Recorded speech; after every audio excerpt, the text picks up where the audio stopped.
last time you saw us, we were busy trying to make a nice hole to put in our very small preformed pond. And whilst we thought we'd done a really good job and it was really levelled, you'll see in a minute, it didn't all go to plan. But what has happened since then is I've drawn that many plans of things that I want to do with it. Because ultimately what I want it to be is, it was a bit of an unused space. It was full of flowers, it was beautiful, it had rhubarb at the front, but it could be utilised a lot better by just creating a little bit of a natural habitat for things that love water. Now, we all know that Mike is slightly allergic to mosquitoes and midges, but I've had some really good advice as to how we can get around that. So a few little things have been added, which I'll show you in a minute, but before I do, let's just have a little look at some of the footage I took last week when I was pottering on and planting it up.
Okay, so you can probably see here what I mean about it not being level, in that bit, the water is about 2 or 3 inches from the rim, whereas down here it's sort of overflowing a little bit if it rains. But I've made the most of that by digging up some marsh marigold that we already had. I call it marsh marigold, it's probably something else.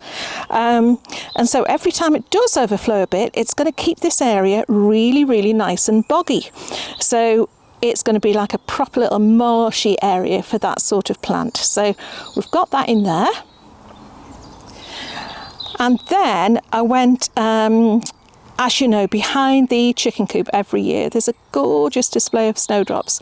And at the moment, they're dying back, they're in the green, and it's the perfect time to plant them up. So yeah, I've just dug up clumps of them, split them, and put them there, because it's really important to me that this place is going to have cover sort of, if we can, most of the year, if not all year round. So although they're dying off now, they'll be one of the first things to come up in the spring, as will the pulmonaria there, the marsh marigold. So already this, this will be full.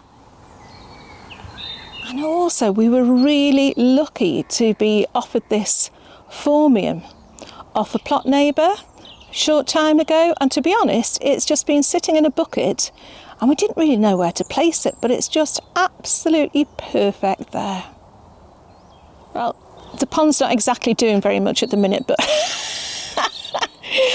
I I've never really been a fan of these like little solar things. I mean, it looks a bit ill at the moment. It's just spurting out the odd bit of water because the sun's not on it. But yeah, apparently midges and mosquitoes do not like moving water. So the whole idea is, if we are sitting up here, and Mike's a little bit worried about being too near the pond in his shorts, that there thing should keep the blighters at bay. That's the theory anyway, but it did come out in the sun before and it looked quite glorious.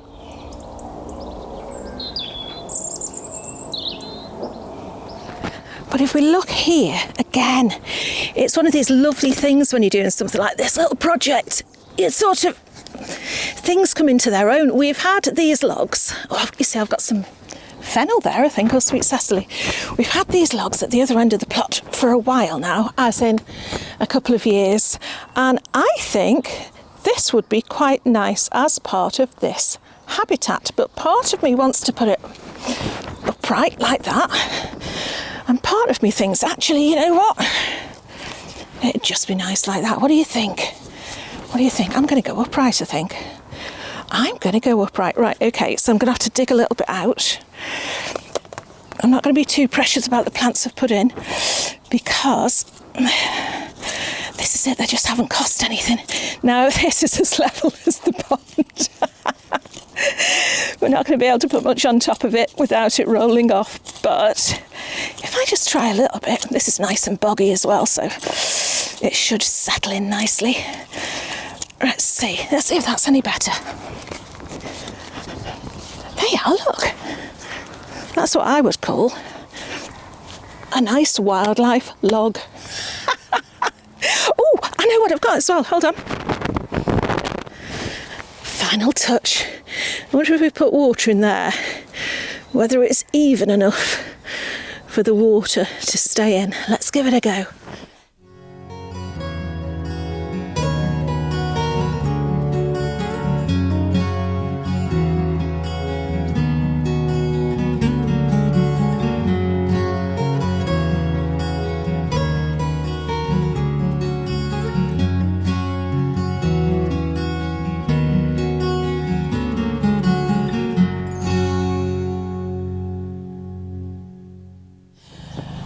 We have it. This is the beginning of what I hope is going to be a really lovely journey. Oh, that's a goldfinch. Just off camera. And this is what's lovely about where this is. We've got hedges, we've got natural hedges. The garden next door is beautiful. They've got a pond as well. So whatever visits here, they've got, it's not just this area they'll be interested in. There's places that they can explore and that they can roam, and most importantly, they can shelter. But yeah, this is the very beginning, right? So when I said before, yes, I've put in the marsh marigolds, I've put in the snowdrops, I've put in various plants around here. At the moment, they're not doing anything, are they? They've just gone in. All we can see is soil and the odd cobble. But in my head, it's just going to be lovely. It's going to knit together beautifully. As I said before, it's really important to me that it's going to provide shelter through the seasons, which is why I wanted to get some spring planting in there. But as the season goes on, and as I hope we'll see, because I'll certainly keep you following what's going on here, the more summery flowers will be coming up. So I know for a fact I've got Achillea in here, which the pollinators love. All insects seem to love it. I've got verbena, which I've just stood on behind the nature log. But that would be beautiful, and that attracts all sorts of things. I've got Rudbeckia, I've got the oriental poppies here are just about to flower. So I want to have a succession of flowers for the longest possible period of time to sort of benefit anything that comes to visit. But yeah, early stages, but I am so thrilled. I know it's on a wonk, I know it's only small, but for me, for this area, it just goes to show that you don't need a great big space to build a whole habitat, because it's not just the pond itself, it's everything that's feeding out from it. So I am so pleased. The pond, cheap and cheerful, you know, I will put a link to it. Oh, a link, I've just worked out how to do it, it's only been 8 years. I'll put a link to it down below if you want to go and get them. Same with the fountain, because even though I'm looking at it now and it's looking very sad, when I arrived earlier on, it was really, really beautiful, and I might play with the nozzles and see what different effects we can get. So yeah, I'll put links to that. But really, the very last thing to do, or at least to show you, is what I'm really excited about. I may have shown you before, but this is where I've had in my mind the whole time that the trail cam is going to go. Now, I have had this sitting in the box in my kitchen for about, I would say about 6 months now, waiting waiting for the opportunity to see where it's going to go. I've used it once, excuse me. I practiced it in the back garden, and I was very excited the next morning because I thought we'd had a fox in the back garden, but it turned out it was just Rocky going for his nighttime wee. So we might not pick up anything at all, but even if, you know, it's the odd sparrow hopping around the cobbles, I'd be really, really pleased to see it. I'm not going to set it up now because I know I am going to have to concentrate, but hopefully we'll find a couple of spots where this can go. Actually, it'd be really good around the nature log, wouldn't it? But I'd like to try it from a couple of angles, and yeah, we'll be able to see what comes to visit.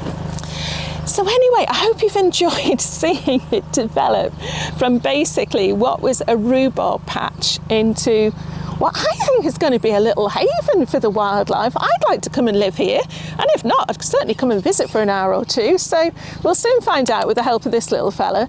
But I hope that it's encouraged you to maybe put a little bit of water in your garden, because whether you've got a huge space or whether you've got the tiniest space, whether you're using a washing up bowl or you're digging out a great big area of land, whatever you do, I think the nature around you will certainly thank you for just helping them along a bit. So yeah, let me know what you think. Have you got something in your garden?